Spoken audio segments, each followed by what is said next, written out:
పవన్ కళ్యాణ్ దగ్గర ఉన్నారు కదా, ఈ మధ్య రీసెంట్ ఇన్సిడెంట్స్ మీకు తెలుసు, వాళ్ళ మెగా ఫ్యామిలీ అయినది.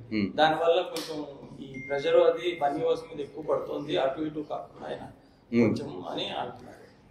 అంటే ఇప్పుడు 100% నేను ఆ సిచ్యువేషన్స్ హ్యాండిల్ చేయగలను, ఆ ధైర్యం నాకు ఉంది, ఆ టాలెంట్ ఉంది, అది ఉందండి. ఇవన్నీ నాకేంటి టైమ్లీ ఇన్సిడెంట్స్, టైమ్లీ సిచ్యువేషన్స్ ఇవన్నీ కూడా. ఇప్పుడు ఒక హార్డ్ సిచ్యువేషన్ ఉన్నప్పుడు కొంచెం ఇబ్బంది అయితే ఉంటుంది. బట్ అవన్నీ ఏంటంటే మనం కరెక్ట్గా ఉన్నప్పుడు, మనం ఓపెన్గా ఉన్నప్పుడు, జెన్యున్గా ఉన్నప్పుడు, ఒకవేళ ఈ టైంలో ఏదైనా తప్పుగా అర్థం చేసుకున్నా, ఈ టైంలో ఏదైనా మిస్అండర్స్టాండింగ్స్ ఏదైనా ఉన్నా కూడా లాంగ్ రన్లో అయితే మాత్రం మన స్టెబిలిటీ, మనం నిలబడే విధానమే మనల్ని నిలబెడుతుంది. ఈ టైంలో నేను ఇలా ఉంటే ఎవరు ఏదో అనుకుంటారని చెప్పి నా క్యారెక్టర్నో లేదంటే నా స్టాండ్స్ను నేనైతే మార్చుకునే వ్యక్తిని కాదు. I will go with my flow.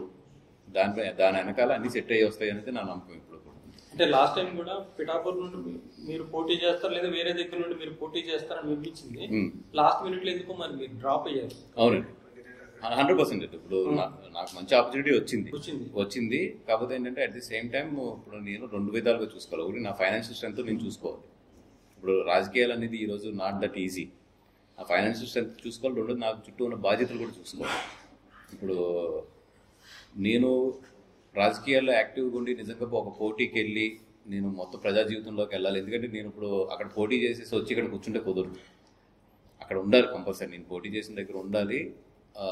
అది కళ్యాణ్ గారు లాంటి వ్యక్తితో మనం జర్నీ చేస్తున్నప్పుడు కమిట్మెంట్ ఈజ్ వెరీ వెరీ ఇది. ఆయన దగ్గర కమిట్మెంట్ లేకుండా మనం పనిచేస్తే ఆయన పక్కన పెట్టాడంటే మళ్ళీ వెళ్ళడం కూడా చాలా కష్టం.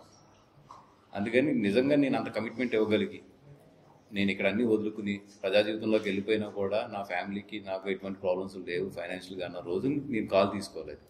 అంతే తప్పితే నేను ఇంకా ఎదుగుతుని ఆఫ్లో ఉన్నప్పుడు గమనం అట్లాంటి కాల్ తీసుకోవడం మంచిది కదని చెప్పి నాకు అనిపించి నేనే ఓపెన్గా ఆగాను అక్కడ.